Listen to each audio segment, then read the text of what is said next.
So, good day everyone. I am James Cabaldina from Kimon Bravo. I'm here to discuss the four topics that close to our hearts. And first is gender roles in Asian, African, and Western societies.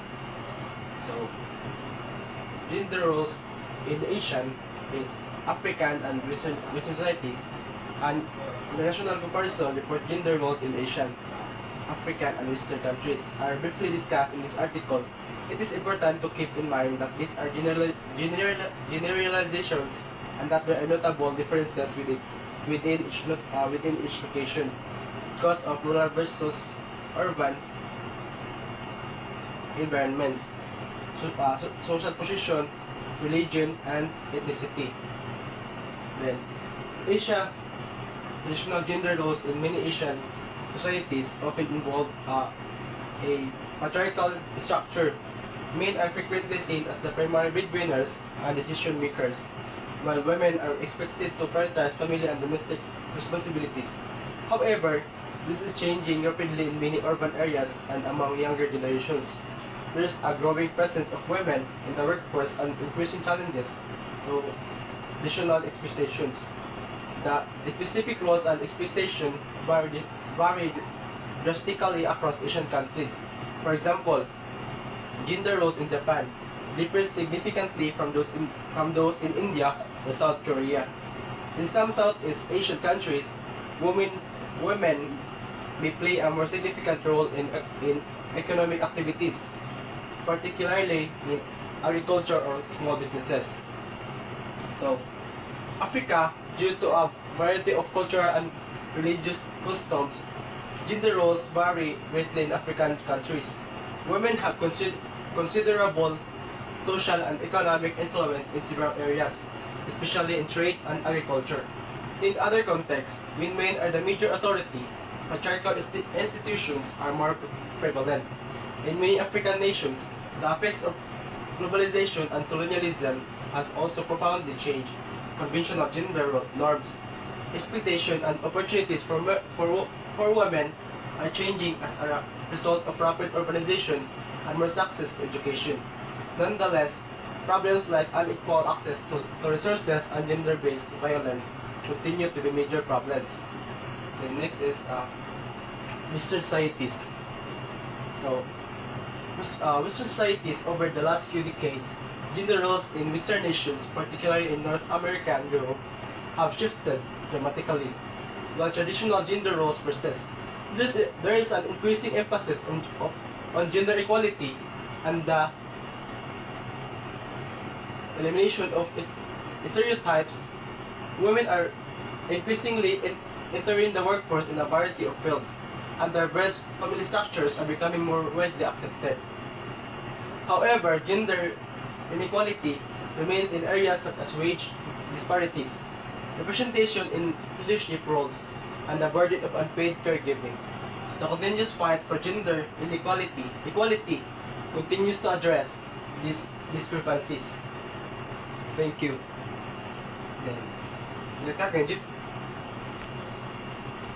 Ikat. So, next is gender and family.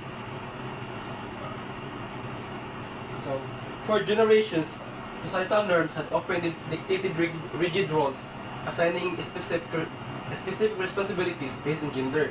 The father, the provider, the mother, the nurturer, but the world is changing, and our understanding of family is evolving with it.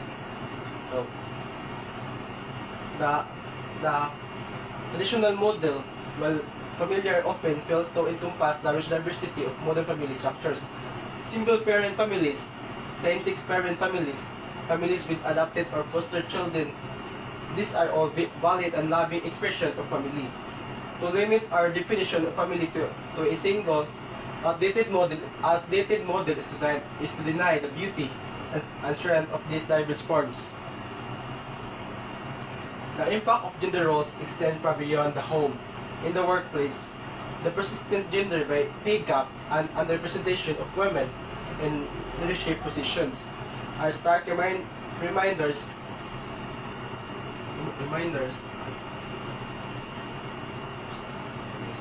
of the inequalities that remain.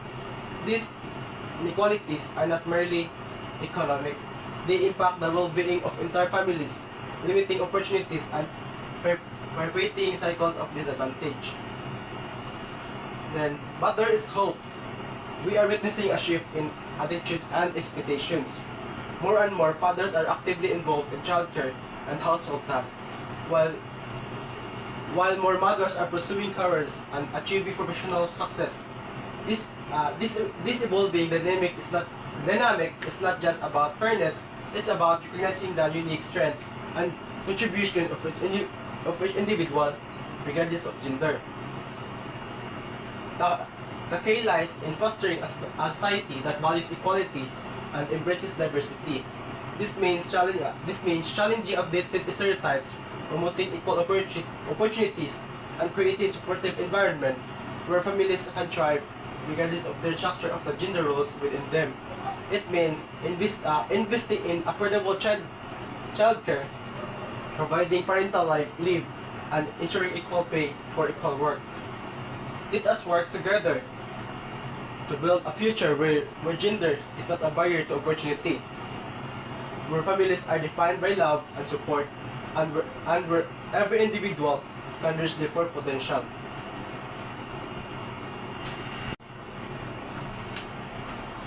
The next is gender and school. So,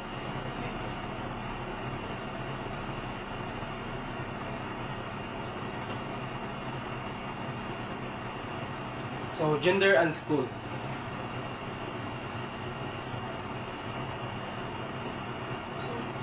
Gender significantly influences how people experience the school setting. Gender norms and stereotypes are ingrained in children from an early age, affecting their decisions, actions, and academic achievement. The disciplines kids selects, the professional routes they aspire to, and their level of confidence in their skills are just a few examples of how these impacts may show up. In contrast to males, who may be pushed to pursue STEM careers, girls may be encouraged to study traditionally feminine disciplines like language arts, or social studies. For girls, the challenges can include limited access to education in certain regions, pressure to prioritize domestic responsibilities over schooling, and societal expectation that steer them towards a specific fields deemed appropriate for women. This often translates into fewer opportunities in STEM fields. So let's continue. So this often translates into fewer opportunities in STEM fields, or science, technology, engineering, and mathematics, limiting their future career prospects and economic empowerment. The subtle yet pervasive message girls receive, often unconsciously, about their capabilities and aspirations can significantly shape their educational trajectories. So, boys to face their own unique challenges. Traditional masculinity often discourages them from pursuing subjects perceived as feminine, limiting their academic exploration and potential. The pressure to conform to rigid gender roles can lead to emotional suppression and hinder their social and emotional development. The lack of adequate support system for boys struggling with academic or emotional challenges further exacerbates these issues. So, the consequences of these gender disparities extend far beyond the classroom. They impact economic growth, social justice, and the overall well-being of individuals and communities. A society that fails to fully educate and empower both its girls and its boys is a society that limits its own potential. So, addressing these challenges requires a multifaceted approach. We need policies that promote equal access to education, regardless of gender or socio-economic knowledge or background. We need educators who are trained to recognize and challenge gender biases in their teaching practices and create inclusive classroom environments. We need curricula that actively promote gender equality and challenge harmful stereotypes. We need parents and communities who actively support their children's education and encourage them to pursue their passions, regardless of societal expectations. Creating a truly equitable education system is not merely a matter of fairness. It is an investment in a collective future. By dismantling gender barriers in education, we empower individuals to reach their full potential, fostering a more just, equitable, and prosperous society for all. Let us work together to ensure that every child, regardless of gender, has the opportunity to thrive and succeed. So thank you. And lastly is gender and work. So, wait. So gender and work. So gender and work. Traditionally, work has been divided along gender lines, with males often dominating higher paying leadership positions and women concentrating in lower paying caregiving professions. This distinction is frequently based on societal expectation and biases that influence job choices, educational possibilities, and even the value assigned to various forms of work.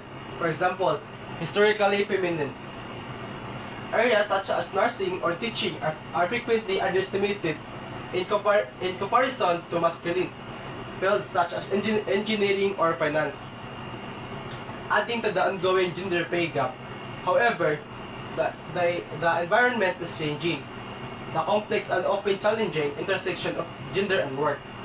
For too long, societal structures and ingrained biases have shaped the landscape of employment, creating disparities that impact not only individuals but the very fabric of our economics and societies.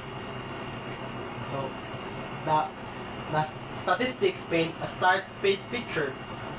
The gender pay gap versus a persistent reminder of the unequal valuation of women's work. Women are often concentrated in lower paying sectors, facing a glass ceiling that limits their advancement to leadership positions. Furthermore, the burden of unpaid care work is disproportionately falls on women, hindering their participation in the formal workforce and limiting their career progression. These challenges are not merely economic, they have far-reaching social and personal consequences. Next is, however, this is not simply a story of limitations.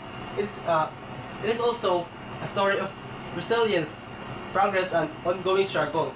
Women have consistently demonstrated their capabilities and contributions across all fields, pushing boundaries and shattering stereotypes.